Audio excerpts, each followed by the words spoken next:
Hey everyone, my name is Allie and welcome to my channel. Also, this is Chewy and he is my little puppy. And today I'm going to be doing the other half of my September wrap up.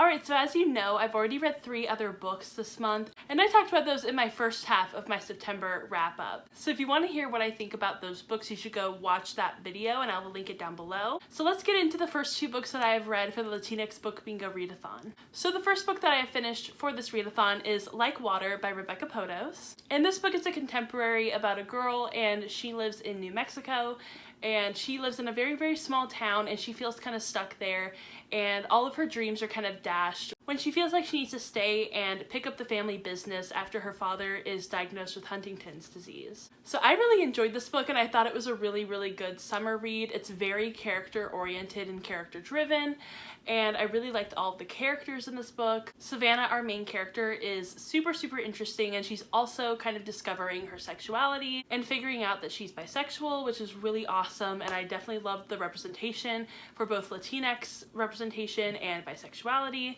and I thought it was done really, really well. She also meets a character named Lee, and she confides in Savannah towards the end of the book that she might be genderqueer, and that is also really interesting as well. I'm not genderqueer, so I can't really speak on that representation, so it's really important to listen to genderqueer people and what they think about the representation in this book. I gave this book a 4.5 out of 5 stars, and I really, really enjoyed it, and it's definitely a great way to start off the Latinx Book Bingo Readathon.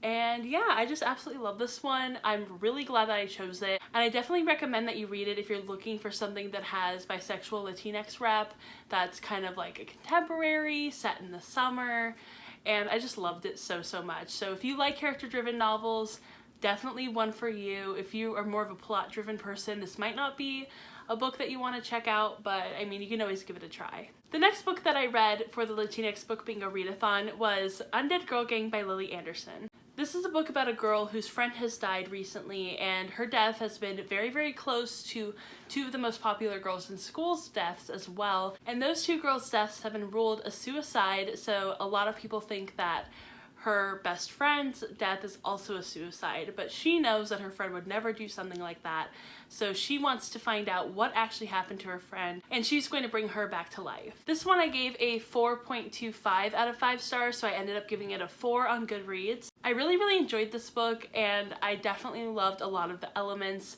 of witchcraft and magic in this book, and I also loved the twist ending. That was like so amazing. I was screaming. I was so surprised. I have no idea why I didn't think of it in the beginning, because it's definitely a lot like Heathers. So if you like the movie Heathers, you're going to like this book. Same sort of like dark humor, same sort of premise. I actually told my brother about this book, and he's like, yeah, that is kind of like a reverse Heathers in some sort of way, and I definitely agree with that. I absolutely love this book. I think it's freaking hilarious. One of my only cons for this book was that I felt like a few of the scenes weren't written well enough for me to understand exactly what was going on, and it kind of felt like when I was reading those scenes, it felt like I was skimming for some reason, even though I was reading everything and I definitely wasn't skimming. It just gave me that same sort of feeling to where I'm like, I don't exactly know what's going on, but I kind of know what's going on, I'm just not sure. And so that was like my only con, my only negative for this book. But everything else about this book I really, really loved, and I totally recommend it if you're looking for something kind of witchy and spooky for the Halloween season, and I just absolutely loved it. This has fat Latinx representation. It was done super, super well. I loved the fat representation, love the Latinx representation, just really, really good, and I'm so glad that I got to read it, and I love this book. Beautiful cover. So awesome. Okay, so those were the books that I have read for the Latinx Book Bingo Readathon so far. Absolutely love them. Definitely ones that I would recommend to just about anyone. And I want to move on to the books that I'm going to read for the rest of the Latinx Book Bingo Readathon. So this readathon actually goes on until October 15th, so I have about 15 more days to read 3 more books. The book I'm currently reading is Ruined by Amy Tintera, and this is a fantasy written by a Latinx author. And so far, I'm still kind of on the fence about how I feel about this book. I'm about 95 pages of the way in, but I'm still kind of like, I'm not sure if I love it or if I'm kind of meh about it. Right now, I'm kind of at a 3.5 star rating, so I'm waiting to see how I like the middle and the ending to see if I'm going to rate it maybe 4 stars. but I don't really foresee this book being a 5-star read. This is basically about a girl whose parents have died and her sister has been taken captive, and she is going undercover as the princess of another kingdom, and she's going to marry this prince and try to get her sister back. So far, this is actually really different than a lot of other fantasies that I've read. It definitely starts off differently, and I'm just really intrigued by like what's going to happen and how the main character is going to work all of this out, because right now she's actually married to the prince that she like went undercover to marry. And that's kind of surprising because sometimes in fantasy books like that part of the plot doesn't happen until very late on into the book, but very quickly, like she's already married to the prince, like this is happening. She is like in the family, you know, she's definitely undercover. So this is really interesting. I've never really seen that in a fantasy book before, but I'm totally looking forward to seeing how this turns out. This is also told in dual perspectives, and right now I'm kind of liking the prince's perspective a little more than her perspective, but that might change. I just don't know. I don't feel like I'm connecting very well with the main character, but I mean, there's always a lot of time to see if my opinions change on this book. The next book I'm going to be reading for this readathon is The Girl at Midnight by Melissa Gray. So this one is a fantasy as well, and it has also been compared to Laini Taylor's books, and I'm really excited to see kind of like what I think about this book.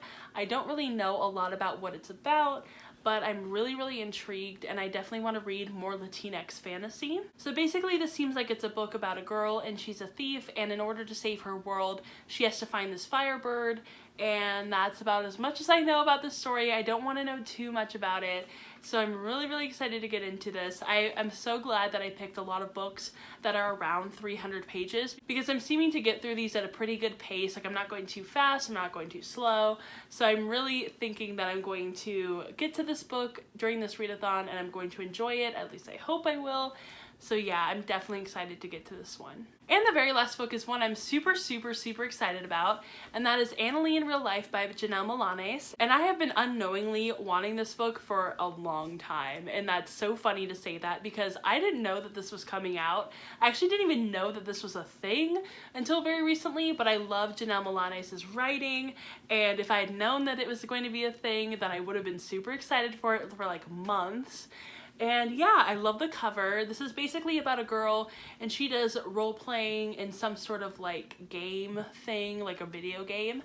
And it sounds really interesting, kind of like a fangirl situation maybe, or like a Eliza and Her Monster situation. And I definitely love both of those books a lot, so I'm really excited to see if I like this one as well. I'm pretty sure this is the longest book that I have for this readathon. And yeah, this has kind of replaced a few different books in my readathon from my past TBRs, so I'm really excited to get to this one. Alright, so that was my entire wrap up and then kind of like also TBR, because I did change some of the books in my TBR. If you didn't notice, I obviously added in Annalee in Real Life, and then I kind of took out a few different books. I'm not going to be reading Labyrinth Lost, I'm not going to be reading Love in the Time of Cholera, and I don't think I'm going to be reading They Both Die at the End. I'm just not sure. Maybe if I get through all of these books, then I'll add that one on to the end. I don't know, but yeah, so that is my half of the wrap up and then also my other half of the TBR.